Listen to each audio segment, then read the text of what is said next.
Hi there, and welcome to Method to the Madness. I'm Burley Mullins, and if you've seen the title or the thumbnail to this video, you know we're making Cappuccino from Redwall.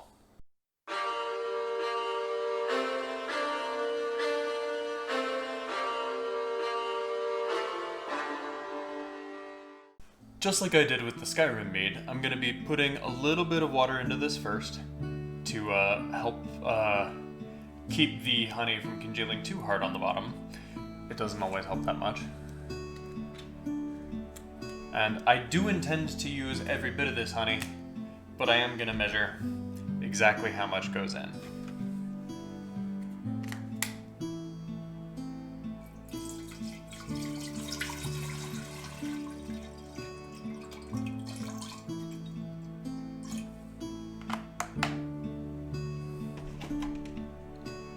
I'm using 1 pound of orange blossom honey.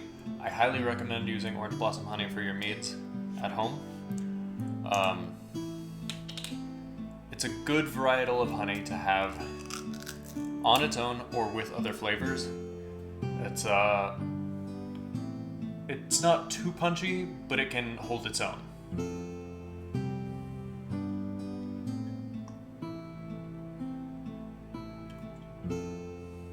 And I'm also using 2 pounds of wildflower honey. Normally I don't go for wildflower honey. I prefer to use honey from a single source. But in this case, I feel like the flavor profile of wildflower honey would be closer to what the characters would have used. You know, a multi-source hodgepodge of honeys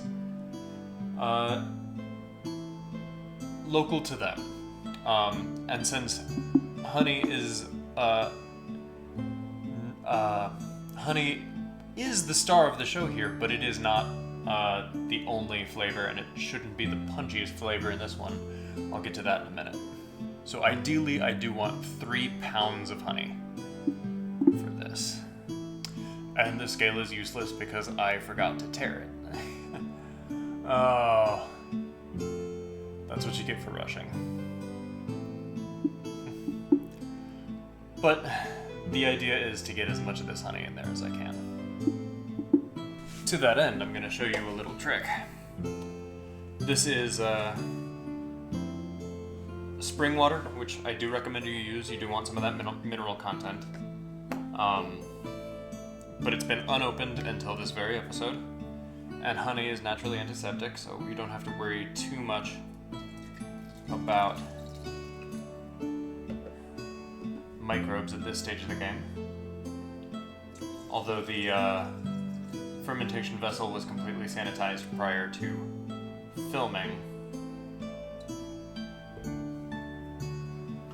So I'm just going to pour a little bit of water into these honey jars.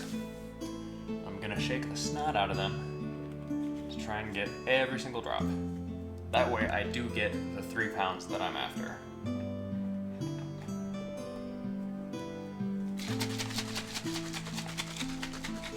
I'm gonna point it away from my mic just in case.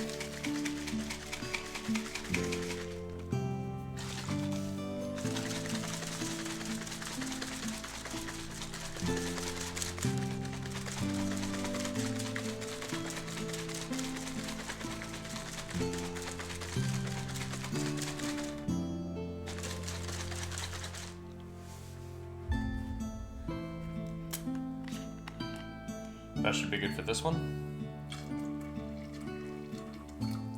And you know what, it's good to get a little bit of extra oxygen in at this stage.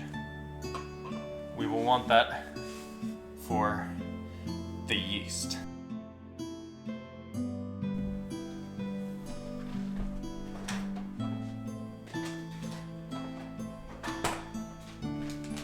The yeast. I forgot to prepare the yeast. Just been a mess today. Well, through the magic of editing, it'll look like I have this together, except I'm leaving this in. So, have fun with that. Through the magic of editing, I could look professional.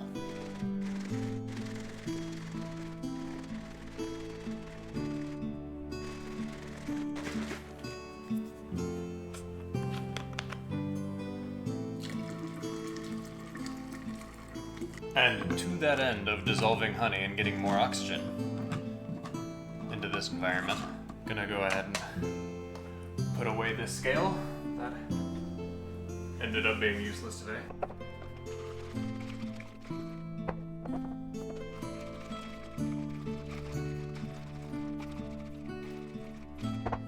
I gave myself a lot of work to do in the edit by not having things prepared. This is why you get your mise en place, as Binging and Babbage likes to say.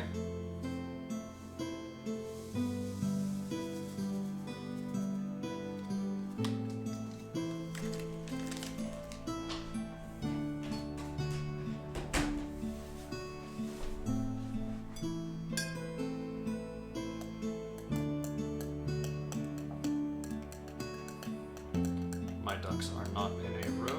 I don't even know if I have ducks. I think I might have squirrels. Where was I? Ah, yes. Rollo took a deep draught of cordial before reading. Ambrose Spike was lucky. He harvested all the rhubarb he had been growing alongside the west wall before the snow started.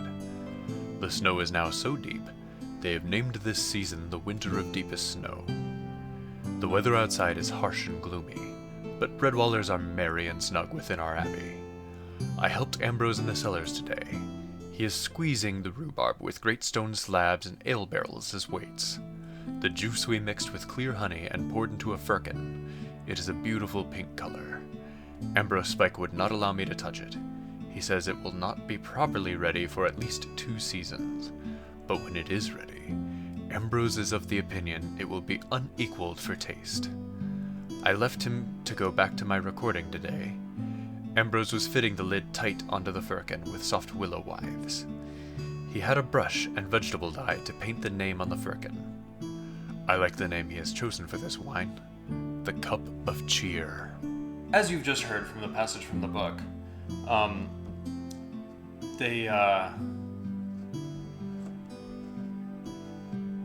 blanking on the character's name. It's going to be right here.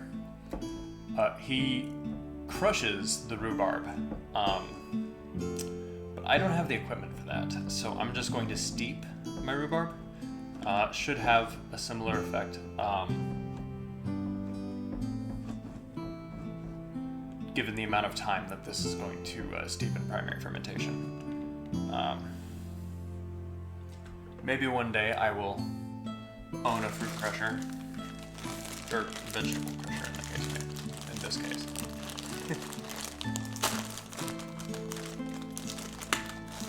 But if you can't grow your own, store-bought is fine.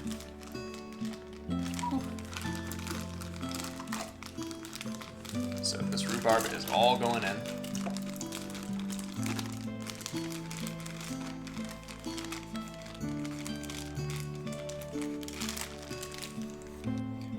It smells bright and vibrant. This could be delicious. I'm gonna go ahead and get the water up to the 1 gallon mark, which is not, as we found out, this line, but about here. Yeah. Remember to always use the same water you're brewing with to calibrate your refractometer, or your hydrometer if that's what you're using. Good. It reads 0, which is exactly what I want to see. And because somebody did comment and ask on the Skyrim video, the specific gravity for this is a bit higher at 1.107. This should be a very sweet, sparkling mead by the time I'm done. Well, not very sweet. Certainly sweeter than the Dragon's Breath. But I'm also using a pretty aggressive yeast, so it may come out semi-sweet, but pretty alcoholic.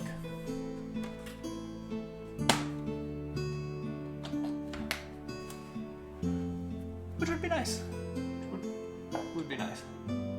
Speaking of which, I'm using Lalvin DV10. Again, somebody commented and asked, so I'm happy to share that information.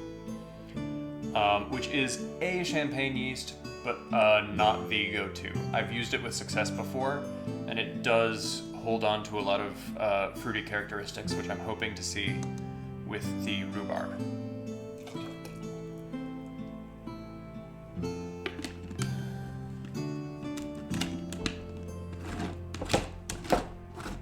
little bit more oxygen in there one more time for fun and profit.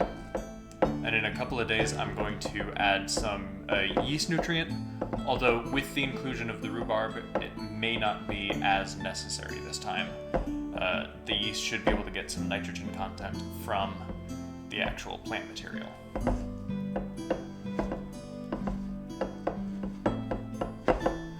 But it never hurts to help.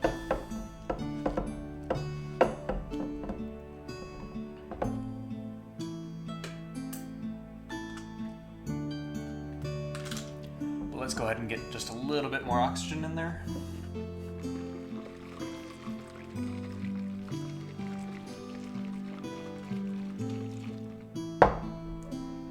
I want this to be a happy yeast.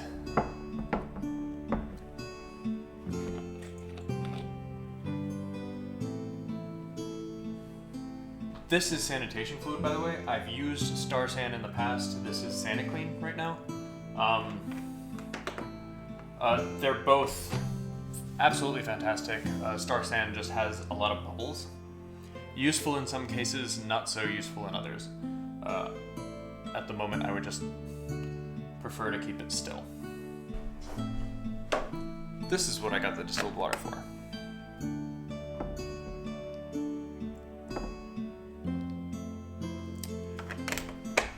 Now, if you get a big mouth bubbler like this, one thing to keep in mind is if you don't use drilled bungs to have a separate standalone airlock, which a lot of people do like to do, and you decide to use the airlock built into the lid, keep in mind that you do have to keep an eye on it and keep refilling it with water. The surface area is such that it does evaporate fairly quickly. You need to add water every other day, maybe even every day. And now we wait for the primary fermentation on this to get close to finishing. And I say close because this is going to be a sparkling mead. And you'll want to see what we do next with it. Remember to like, comment, subscribe, hit the bell icon if you want to see when my videos come out. Get first in line to write a comment about what meads you want to see, what pop culture meads you would like to see me recreate. I believe up next, unless enough requests dissuade me, up next is a mead from a sci-fi property. I might sneak a hint in one of my videos that comes out in between now and then. Right. Thank you for watching. This is Method of the Meadness. I'm Burley Mullins. See ya.